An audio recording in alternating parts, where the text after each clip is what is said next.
కోపం వస్తుందా నీకు? ఇక తగ్గిందా? కానీ కంఠస్థం వస్తున్నది కానీ కోపం మానలే.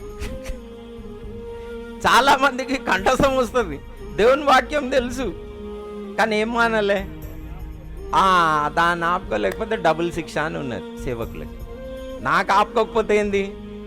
డబుల్ శిక్ష అని ఉన్నది బైబిల్ గ్రంథంలో. చూడండి, ఒకసారి చదవండి. యాకోబు పత్రిక 3వ అధ్యాయంలో ఏమున్నదంటే, మీరు అనేకులు బోధకులు కాకండి. ఎందుకు? బోధకులైన వారికి కఠినమైన తీర్పు అంట. మీకైతే మంచిగానే చెప్తున్నా, మీరైతే మంచిగా వింటున్నారు, నవ్వుతున్నారు. నా సంగతి ఏంది మరి?